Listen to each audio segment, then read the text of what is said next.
तो सरकार का जो नजरिया है वो ईमानदारी का, लोगों की बेहतरी का, कानून और व्यवस्था को मानने का नहीं है। और इसीलिए कोरोना उनके लिए कोई बीमारी नहीं है।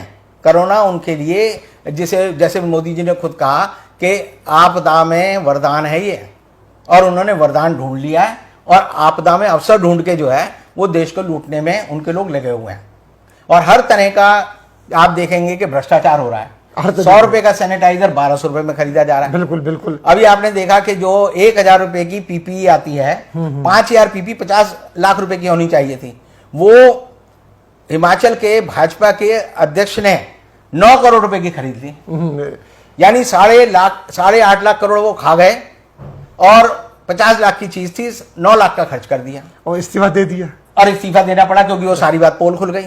ऐसे वेंटिलेटर में देखो कि वेंटिलेटर के नाम पे जो है कार का जो वो होता है जिससे आप एसी चलाते हैं और उसमें कंप्रेसर वगैरह होता है और आपको कार में एसी मिलता है, वो इक्विपमेंट जो है 1-1 लाख रुपए का उन्होंने बना के और 5000 इक्विपमेंट जो है वहां पर अहमदाबाद में और दूसरी सरकारों को भेज दिए, जो कि फ्लॉप हो गए पहली दिन। फ्लॉप क्या, उससे लोग मर गए।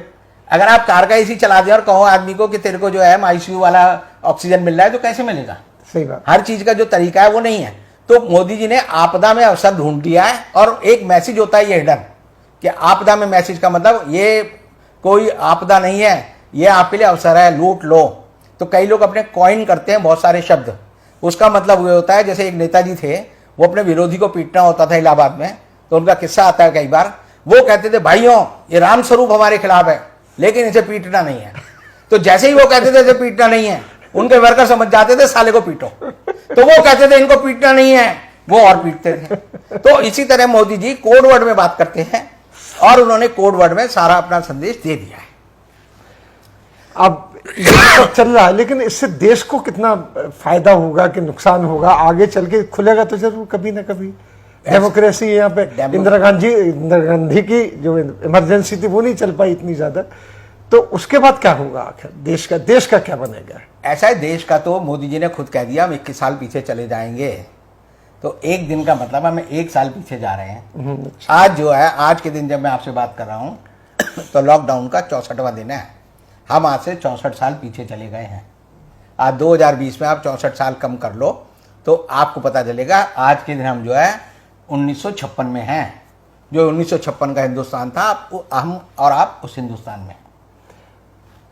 ये सब जो कुछ हो रहा है एक सोची समझी साजिश के तहत सारी चीजें हो रही हैं। नहीं, मैं दूसरी बात कहता हूँ। मैं ये कहता हूँ कि 2020 में उन्होंने तय कर रखा था जनवरी में हमें ये करना है, फरवरी में हमें ये करना है, मार्च में हमें जैसे दंगे करने हैं, अब 1 अप्रैल से सीए लागू करना है, फिर हमें एनआरसी शुरू करना है। ये सारी व्यवस्था जो चल रही थी सरकार की, ये थी कि एयर इंडिया को बेचना है, इंडियन रेलवे को बेचना है, बीपीसीएल को बेचना है, हमें जो है मजदूरों को कुचलना है, हमें उनके अधिकार ले लेने हैं, हमें देश के लोकतंत्र का गला घोटना है, हमें जो है सरकारें बदलनी है, एमएलए को खरीदना है। तो उनका सिस्टम पूरा चल रहा है। अच्छा, आप अपनी रेलवे की बात कही, तो इसके ऊपर आप क्या कहेंगे? आज तक जो भारतीय रेल है वो दुनिया की बेहतरीन रेलवे में गिनी जाती है। मैंने कई बार देखा भी है, गया भी हूँ बाहर तो देखा भी रेलवे के बारे में, पूछा भी, बात की है। लेकिन इस वक्त जबकि कोई नहीं, सबसे कम ट्रेनें चल रही, कुछ सैकड़े हमें ट्रेन चल रही है, तो जो यूपी जाना होती वो उड़ीसा चली जाती है, उड़ीसा जाना होती वो त्रिवेंद्रम चली जाती है। ये गलती कैसे हो रही जो होना नहीं चाहिए?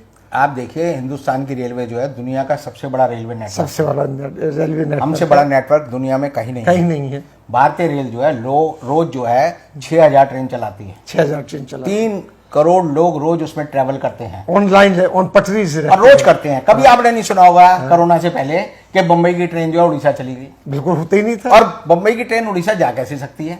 क्योंकि ट्रेन तो चलती है पटरी पे। और ड्राइवर का काम ये होता है वो पटरी पे सीधा जाएगा, वो कंप्यूटराइज ना लेफ्ट एंड राइट जा सकता है, कंट्रोल रूम उसको ऑब्जर्व कर रहा है। तो इतनी बड़ी गलती कैसे हो रही है? ये सवाल आपके मन में भी आया है? बिल्कुल आ रहा है, अब मेरे मन में भी आता है।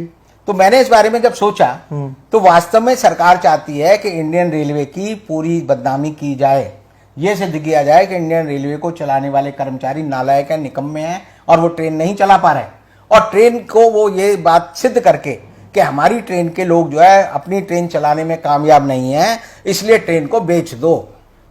जैसे आपको कोई चीज बेचनी है जी। यूनिट बेचनी है तो क्या करेंगे, पहले दिखाएंगे जी यूनिट फायदा नहीं दे रही, बीपीसीएल में फायदा नहीं हो रहा, एयर इंडिया में फायदा नहीं हो रहा, यानी एक आदमी दूसरा आदमी कमा रहा है और हमारे सरकारी डिपार्टमेंट नहीं कमा रहे, तो पहले आप उसको बदनाम करते हैं और बदनाम करके सरकार उसको जो है अपने धन पशु जो मित्र हैं उनको बेच देती है।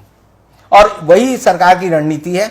अभी भी आपने देखा होगा कि निर्मला सीतारमण पैकेज अनाउंस कर रही हैं कोरोना का और कह रही हैं 6 एयरपोर्ट बेच देंगे। अब बताओ 6 एयरपोर्ट बेचने से आपको कोरोना में क्या फायदा मिलेगा? यानी कि लोग मर रहे हैं और आप कहो जी मैं अब आप यानी किसी का बाप मर रहा हो वो जाके अपने बाप को कहे पापा मैंने फलानी कारें बेच दी हैं, फलानी फैक्ट्री बेच दी है, यानी कि वो जो ना मरता हो वैसे ही मर जाए। तो आप सोचो सरकार जो है, अब मैंने जैसे मोदी जी ने कहा आपदा में अवसर, तो ये अवसर ढूंढ रहे थे और उन्होंने अपनी रणनीति पे कायम रहना था और उन्होंने उस पर कायम रह के देश को बर्बाद करने के अपना जो मिशन है उस पर चल रहे हैं। बहुत बहुत शुक्रिया रविंदर भाई आपका कि आपने बड़े डिटेल से बोल बिल्कुल दूसरे विचारों से दूसरी तरफ दूसरा पहलू देख के समझाया, जो कि एक समझ में आने वाली बात है कि कोरोना वो नहीं है, ये आपदा है, लेकिन वो ऐसे नहीं डील किया जा रहा, इसको जैसे डील करना चाहिए इसको अपने मतलब के तहत डील किया जा रहा, क्योंकि ये बीमारी है कभी ना कभी तो खत्म होगी। इसी के साथ हम आपसे लेते हैं विदा। अगले अंक में फिर रविंदर कुमार जी के साथ हाजिर होंगे, तब तक के लिए दीजिए हमें इजाजत।